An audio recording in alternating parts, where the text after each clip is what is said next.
A man, crushed by giant pythons in the silent Arizona grasslands, was moments from death, until a lion emerged from the dust. What happened next left even the hardest hearts in tears. Was it instinct or something sacred? Do you believe animals can be more than beasts? Can they be guardians? Tell us in the comments. Walter Boone stood on the porch of his ranger cabin, a ceramic mug of black coffee steaming in his calloused hands. At 47, with salt in his beard and years of sun etched into his skin, Walter wasn't a man who spooked easily. But something fell off. The morning in the Arizona grasslands was wrong. Not a breeze stirred the tufts of grama grass. No hauksvieke oberfith. The usual lowing of distant elk and the rustle of javelinas through mesquite brush were absent. It was a silence that had weight. He narrowed his eyes at the horizon, where scattered acacia trees dotted the vast plain. No movement, no birds. The earth itself felt still, like it was holding its breath.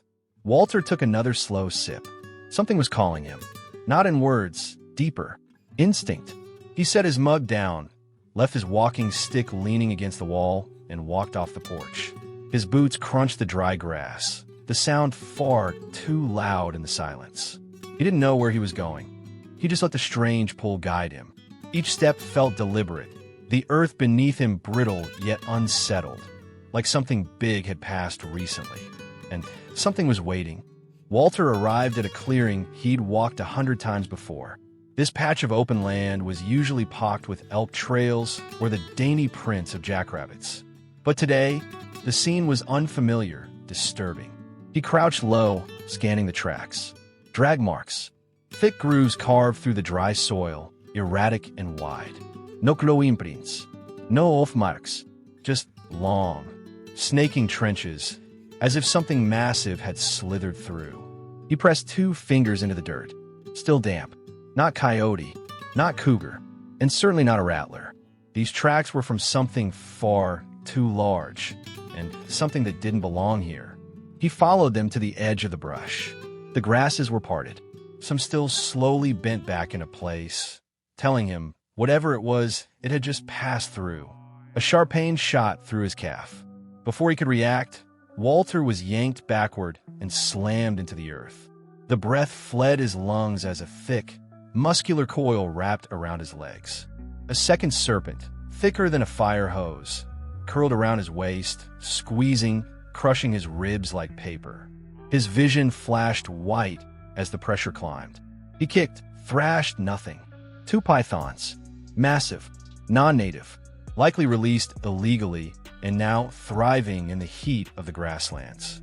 His body started to go limp, but something in him refused to give in. Then he heard it, a sound just above him, a weight in the air. Something else had arrived. Walter's breath rasped shallowly, his ribs tight under the crushing grip of muscle and scale. His vision narrowed to a blurred halo of sky and acacia leaves. The pythons shifted, their bodies tensing. A crunch, not a branch, something heavier. Each step felt like a drumbeat on dry earth. Then, a low vibration, followed by a swirl of dust rising from the edge of the clearing. Walter turned his head, just enough to glimpse it. A silhouette, big, muscular, controlled. Out from the haze stepped a lion. Not just any lion, a massive male with golden fur that shimmered in the sun like fire-licked bronze. His mane wasn't dark but sun-bleached, streaked with dust. And his eyes weren't on Walter. They were locked on the snakes. No door, no teatrix. Just focus. The lion moved with absolute purpose, each step deliberate, silent. The nearest python reared, sensing the danger. Then the lion struck. A blur of motion, claws out, body arched in perfect form. His paw slammed down on the python coiled at Walter's chest. The snake thrashed, twisted, but it couldn't move. Walter wheezed, the pressure on his lungs suddenly easing. Sweet air rushed in. He tried to lift his head, just in time to see the second python launch, aiming for the lion's flank. The lion twisted, too late. The snake struck. It coiled fast, gripping the lion's ribcage. And now the battle was real. Dust rose in a storm as predator and serpent collided. The lion thrashed, his claws tearing at the python, now wrapped around his torso. Each twist drew blood, dark and red against sunlit fur. Walter, still barely breathing, rolled to his side. He crawled forward, chest burning. He couldn't let this end here. The second python reared again, but the lion lunged, this time faster, pinning its throat to the ground with a growl that finally broke the silence. Walter saw its eyes, full of fury, but also something else, pain. With a final burst of strength, the lion tore the second snake in half. It spasmed, then stilled. But the first python had shifted, now coiled around the lion's neck. The lion stumbled. Walter was close enough now to reach out. His fingers touched the lion's hind leg. It trembled. Their eyes met, one man, one beast, both wounded. There was no fear, only understanding. The lion let out a guttural growl and reared one last time, shaking the final snake off, pinning it and crushing its skull beneath his paw. Then silence returned. The grass stopped shaking. The wind finally blew again. Walter sat upright, blinking away dust and tears. But the lion staggered. He stepped back, breathing shallow. Blood poured from a deep cut under his mane. He turned once to Walter, then slowly sank to the earth. His head rested on the dry grass. His eyes closed. The snakes were gone, but so was the guardian. Walter crawled the final few feet and laid a hand on the lion's body. Still warm, still powerful, but still. He didn't speak, didn't cry. Some moments deserve only silence. Around him, the grass stirred. A lark called in the distance. A breeze whispered through the acacia trees. Nature, it seemed, had exhaled. He sat beside the lion for what felt like hours, just breathing. This animal, this warrior, hadn't saved him out of instinct. That wasn't it. This wasn't hunger or territory. This was something older, deeper. Walter found a flat stone and etched a single mark into the dirt beside the lion's resting place.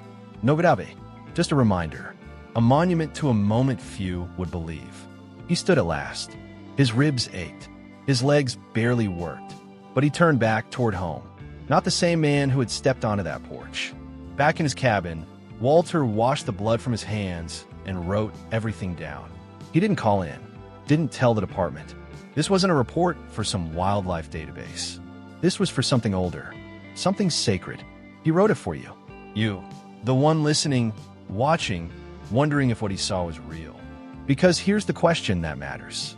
Was that lion just a beast? Just a fluke of nature with muscle and instinct? Or was it something more? Something sent by the land itself? An echo of the wild spirit that once ruled the plains? A guardian born not to kill, but to protect. Some might scoff. Others might say it was chance. But Walter knows what he saw. And now, so do you. So what do you think? Was this just another survival story in the American Southwest? Or was it the last roar of something ancient? Something we've forgotten how to see? Let us know in the comments.